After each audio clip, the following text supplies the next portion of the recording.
compatible with their understanding of a secular constitution where everybody must not impose their particular version of common values or individual values on others. That's how I would see it. The issue of solving problems before applying for membership, that is common sense.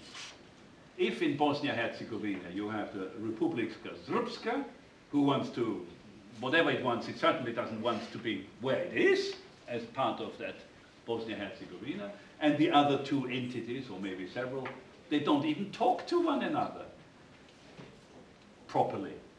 They see each other. This is the generation who confronted one another on the battlefield.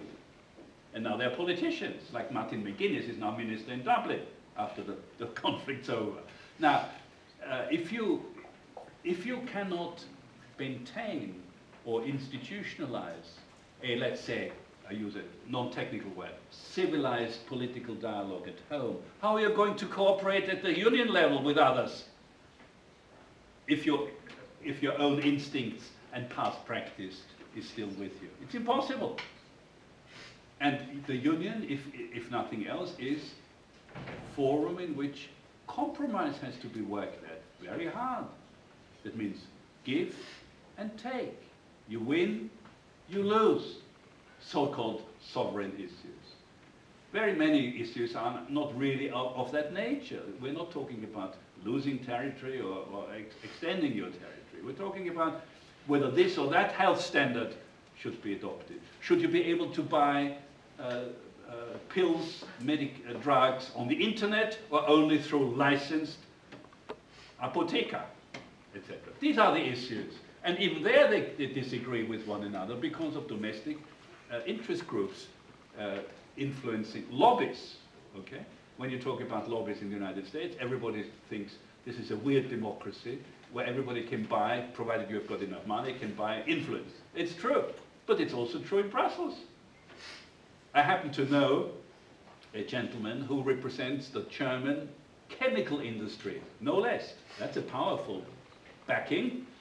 His job is to talk to officials in the Commission, to tell them what they like, to tell them what they don't like when something is being proposed.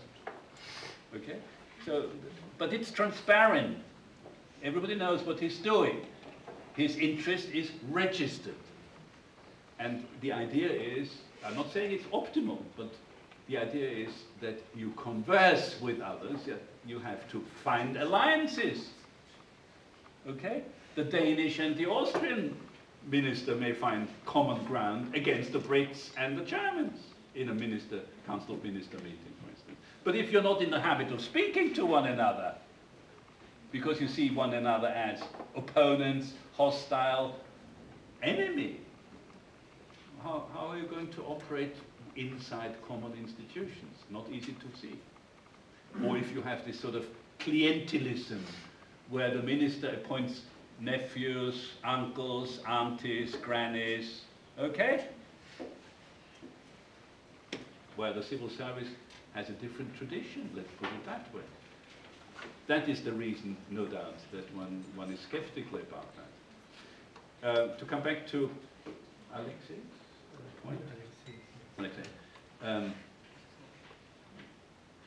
The idea to resolve, no, it was actually the gentleman next to it. You talked about the constitutional process to go through and why not allow this to happen. Indeed, the Union probably made a mistake some years ago when it came to the extradition of Milosevic, because the issue was before the Serbian Constitutional Court, yet political pressure was put on Serbia not to wait for the outcome of the hearings before the Serbian Constitutional Court, and that was probably a mistake. But again, probably reflecting the skeptical attitude of the Union vis-à-vis the true independence of a Serbian Milosevic Constitutional Court, judging on Milosevic. See what I mean? It was a political decision rather than one based on the Serbian Constitution. But it may have been a mistake because there would have been greater legitimacy for the people at large to see Milosevic extradited after the Serbian Constitutional Court had said, yes, it can be done, it should be done. I agree with that. But, okay, the European Union certainly is not a perfect